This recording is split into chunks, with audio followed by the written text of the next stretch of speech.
Bataille juridique en vue aussi entre l'Union européenne et TikTok, accusé de favoriser l'addiction. Et dans le collimateur de l'Union européenne, l'appli TikTok Lite est suspendue par la maison mère du réseau social, TikTok Lite, qui récompense les utilisateurs pour le temps passé devant leur écran. Fabrice Eppelboin, enseignant à Sciences Po Paris et spécialiste des réseaux sociaux, avec nous pour nous aider à comprendre l'enjeu. Bonsoir et bienvenue sur France Info. D'abord, tout simplement, comment ça marchait jusqu'ici, TikTok Lite ?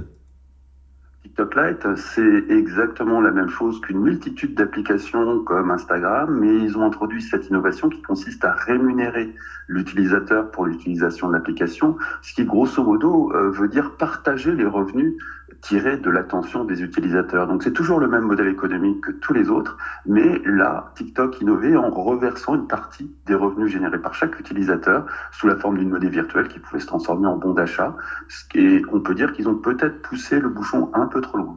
Nos enfants ne sont pas des cobayes pour les réseaux sociaux, s'est exclamé le commissaire européen Thierry Breton suite à cette décision, assurant par ailleurs que les procédures engagées en Europe contre la plateforme concernant ce risque d'addiction se poursuivent. Elle est vraiment plus addictive que les autres, l'application TikTok ? On ne sait pas vraiment mesurer cette addiction. Ce qui est clair, c'est que ce que Thierry Breton reproche à TikTok, c'est des risques d'addiction, d'anxiété, de dépression, de troubles alimentaires et de réduction des capacités d'attention.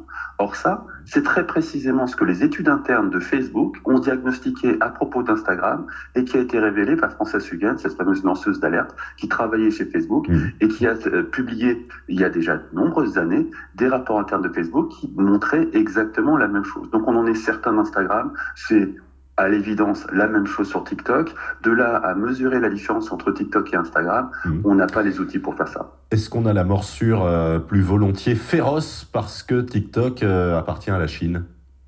On a la cécité moins importante, plus que la morsure féroce. Vis-à-vis de Facebook. Vis-à-vis de Facebook, vis-à-vis de tous les autres réseaux sociaux dont on connaît les effets depuis très longtemps. Et là, pour le coup, on les connaît d'autant plus que le diagnostic vient des réseaux sociaux eux-mêmes. Donc il n'y a absolument aucun doute. Est-ce que c'est le début d'une sorte de révolution quand même dans la prise de conscience de l'impact de ces réseaux sociaux et surtout de leur utilisation et d'ailleurs, j'allais dire pas seulement par les plus jeunes, même si ici, ce sont clairement la cible.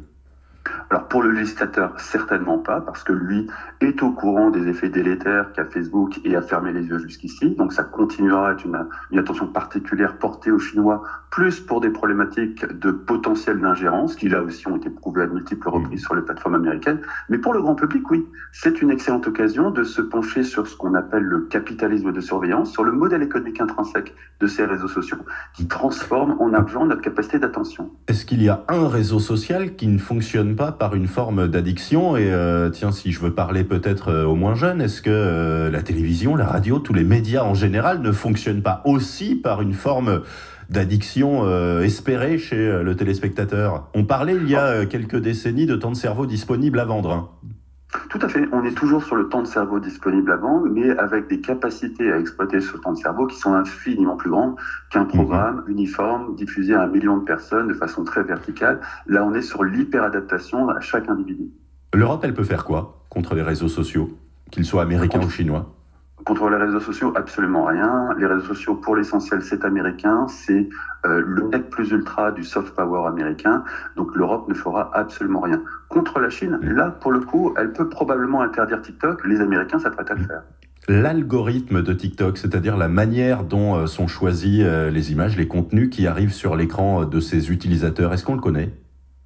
Non, on ne le connaît pas plus que celui de Facebook. La différence, c'est que, à force d'étudier Facebook, on a quand même une bonne idée de la façon dont il fonctionne, alors que TikTok, ça reste très mystérieux. Donc on mange un plat sans connaître la recette.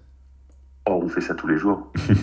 Fabrice Eppelboin, enseignant à Sciences Po Paris et spécialiste des réseaux sociaux. Merci pour votre clarté en direct sur France Info ce soir.